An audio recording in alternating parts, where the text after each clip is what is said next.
pengajian ini. Yang terhormat Bapak Kepala Sekolah dan hormat yang sama-sama kepada ibu-ibu pengajar di SD yang berbahagia pada hari ini. Nah, sebelum memulai, saya boleh ya Bapak dan Ibu memberikan sebuah pantun untuk mereka. Nah, nanti di akhir baik boleh ya Ibu dikasih ada takut. Oke, mantap ya. Matahari terbit berlumah tinggi, jalan sendiri menunggu fajar.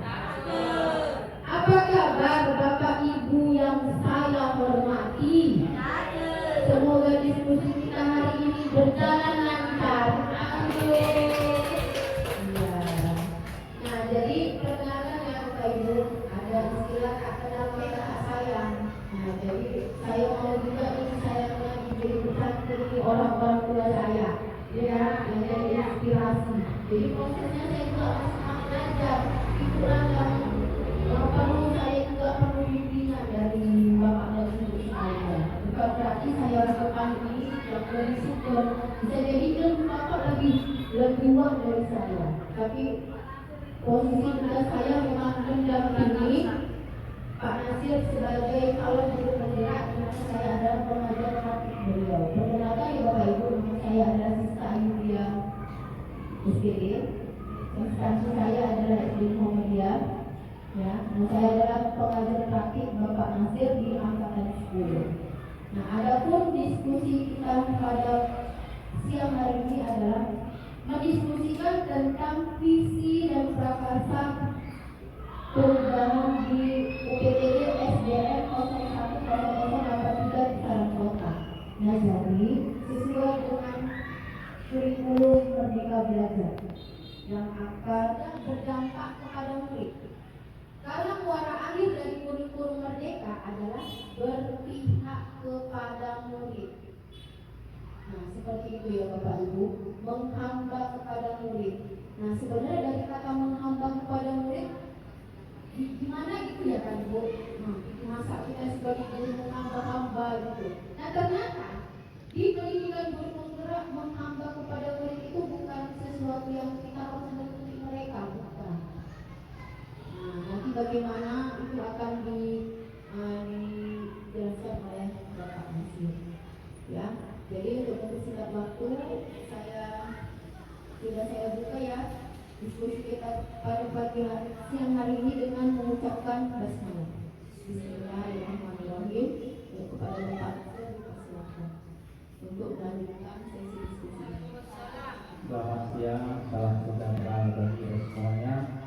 Yang saya hormati Bapak Kepala Sekolah SDN 0183, kemudian Ibu Pelajar Praktis, Ibu Siska yang sudah hadir sebagai pendamping saya dalam program TGP Calon Guru Penggerak Angkatan 10 tahun 2024, dan hormat saya juga kepada rekan-rekan atau teman-teman sejawat dan perjuangan untuk membuat anak-anak kita cerdas dan berakhlak mulia.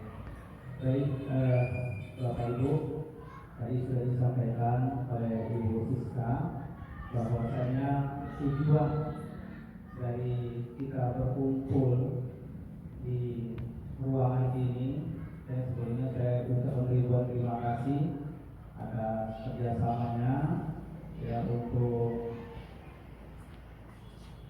kesepakatan kita bagaimana memajukan sekolah kita ini ke depannya, karena kita mempunyai visi dan misi dari sejak sekolah ini berdiri sampai sekarang.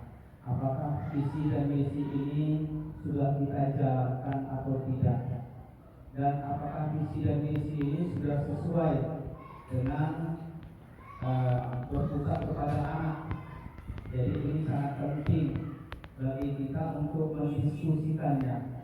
Di sini tidak ada yang lebih baik ya, bukan saya mengajari ikan berenang atau burung terbang, tetapi di sini perlu kita untuk merefleksi ya, untuk menggali, mengkaji dan mendiskusikan kembali tentang visi dan misi kita selama ini.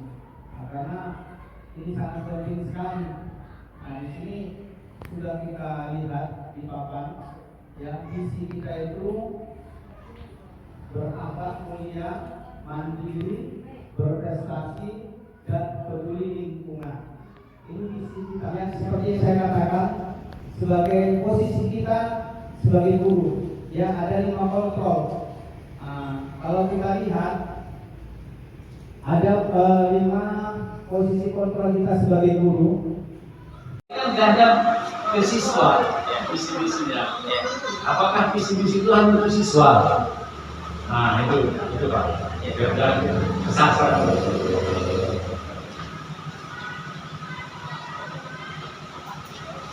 Baik Bapak, terima kasih ya atas pertanyaannya. Ya, tadi awal kita membicarakan tentang siswa ya, kedisiplinan, ya, ada budaya yang positif lah katakan. Sebenarnya disinilah yang dikatakan oleh Bapak Pendidikan kita, Ki Hajar Dewantara, ing ngarso, suntuloyo, ing madya, rangun karso, kuturi, hajayani. Inilah ya sebenarnya peran kita sebagai guru. Ya, di depan kita menjadi contoh, di tengah kita menjadi motivasi, ya, di belakang menjadi penguat. Nah, ini tidak bisa kita elakkan. Disinilah kita sebagai guru ini beri contoh murid, baik ucapan kita, perbuatan kita, ya, tetap kita adalah seorang pembimbing, pembina, apalagi pelatih, apalagi di situ menjadi contoh tauladan bagi semua siswa murid. Jadi bukan di sekolah saja, yang namanya kita guru bukan di sekolah, tapi di pasar pun kita adalah guru. Di rumah, di masyarakat, yang namanya guru itu tetap kita sandang. Nah, maka perlulah kita menjaga, ya, kompetensi guru itulah yang penting bagi kita. Ya, 4 kompetensi guru itu harus kita miliki dan kita harus tahu itu. Yang pertama apa? Pedagogi. Pedagogi ini pengetahuan kita tentang apa yang kita ampuh, ilmu, pelajaran apa yang kita ajarkan kepada anak-anak. Ya, jadi pengetahuan. Kemudian profesional. Profesional ini apa? Ya, bagaimana cara kita dalam mengajar, ya, pokoknya profesional ini berkaitan dengan bagaimana kita melakukan sesuatu yang terbaik. Jangan asal-asalan. Tentunya kita ada RPP kalau dulunya sebelum mengajar harus mempersiapkan apa saja yang mau diajarkan kepada anak-anak. Jadi ada yang ketiga ada namanya pribadi, ya, kompetensi kepribadian. Kepribadian ini sangat penting. Ini yang paling utama bagi guru. Kenapa? Dari ujung rambut sampai mata kaki itu akan diperhatikan, baik sama murid maupun kepada wali murid. Ini akan memperhatikan kita. Ya, dari kita bicara, ya, ngomong, gaya bahasa kita, sampai bau parfum kita pun itu menjadi penilaian kepada siswa. Mohon maaf, ya, ini dengan pengalaman kita, memang ada guru itu memang ya asal masuk, jadi harus diperhatikan. Makanya kita ada wajib harus wangi, harus bersih, harus rapi, karena kita menjadi role model. Role model ini contoh bagi anak-anak, ya. Wali murid pun akan memperhatikan kita. Ada penilaian yang diberikan warga sekolah dan luar sekolah kepada kita. Lalu yang terakhir yaitu kompetensi sosial. Kompetensi sosial ini juga paling penting. Bagaimana kita berkomunikasi dengan sesama guru. Ya, jangan diam aja, mengasingkan diri di sudut, ya, membahas, menganalisis sendiri. Ini harus kita ubah, karena ada penilaian di situ. Ya, mohon maaf, saya pernah ikuti kegiatan guru berprestasi itu sampai tingkat nasional. Kebetulan di provinsi kemarin 16 lagi diadakan, ya, itu ketika kita keluar dari kamar hotel, itu panitia memiliki kunci yang khusus untuk melihat ruangan kita itu rapi atau tidak. Bagaimana kita meletakkan sepatu, bagaimana kita ruangan tempat kita menginap. Dan bagaimana ketika kita nanti makan bersama, ada penilaian-penilaian khusus. Makannya ngomong air enggak, pas mau nanti makan berdiri atau sambil ngomong. Nah, itu ada penilaian. Ini kebiasaan-kebiasaan yang harus kita ubah. Ini namanya apa namanya tadi, budaya positif. Ya, jadi yang nggak bisa, yang namanya guru itu tetap guru dimanapun saja kita berada, ya baik di sekolah, di rumah, di masyarakat, yang namanya guru itu tetap kita sandang. Nah, jadi inilah tadi apa yang dipertanyakan oleh Bapak Kepala Sekolah, ya kita sebagai real model, ya kita sebagai contoh tauladan bagi murid, jangan kita mengatakan tapi kita nggak mengatakannya, nggak melaksanakannya. Kau jangan dapat kayak gitu. Tapi kita melakukan itu. Kau jangan terlambat, tapi kita terlambat. Inilah yang menjadi introspeksi kita, ya, untuk memperbaiki yang lebih baik lagi. Jadi di sini kita secara bersama-sama berkolaborasi, ya, ingin meningkatkan kompetensi kita sebagai guru dan ingin meningkatkan juga nanti kompetensi anak. Ini tugas kita sebagai tadi ya dikatakan Bapak Kepala Sekolah, warga sekolah harus juga semuanya melaksanakan kedisiplinan, bukan untuk anak saja tapi untuk semua warga sekolah. Ibu udah di situ. Ada.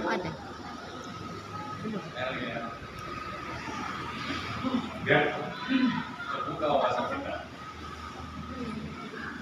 Tadi kan ada disiplin positif, budaya positif.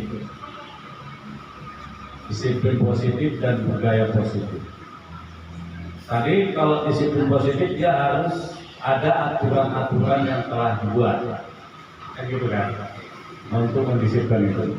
Kalau istilahnya SOP-nya, standar operasional prosedur, seharusnya itu yang kita susun Pak, biar kita tahu SOP penegakan disiplin itu apa saja, SOP-nya gitu.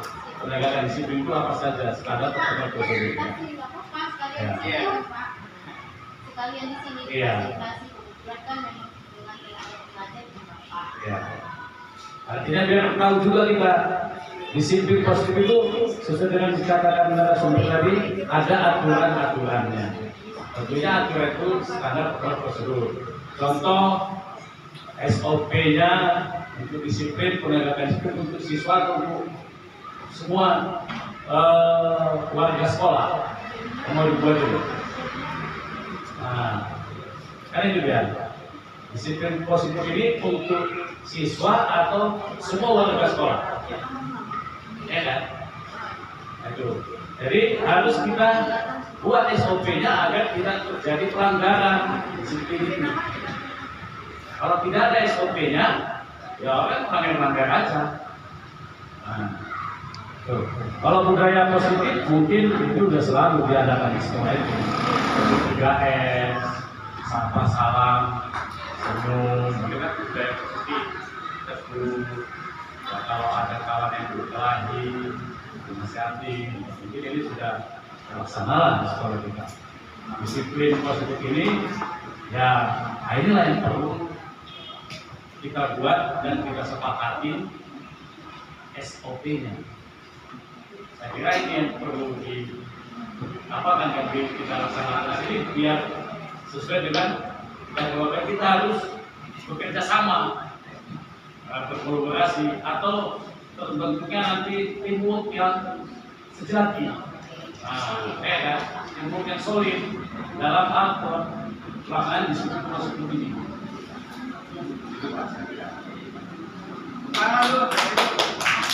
Mantap ya, luar biasa masukan kepada dari Kepsek. Ya, ini sebenarnya yang kita harapkan ya untuk kesepakatan kita bagaimana melaksanakan kedisiplinan positif ini bagi warga sekolah.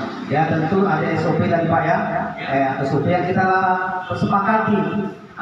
Tentu apa namanya? Kalau kita tidak melaksanakan itu ada sanksinya. Jadi kalau budaya positif itu berkenaan dengan kepribadian kita, ya sebagai seorang guru, sebagai seorang murid, ya itu budaya positif. Tentu itu menjadi sorotan juga, ya yang harus kita sama-sama laksanakan sebenarnya di lingkungan sekolah kita. Tapi kedisiplinan yang lebih mengarah, ya supaya betul-betul kita mentaatinya, ya tentu biasanya ada dipampangkan, ya di apa namanya di sekolah, di kantor, di kelas. Ini adalah kedisiplinan positif, ya nanti atau kita sepakati sekarang aja Pak. SOP-nya.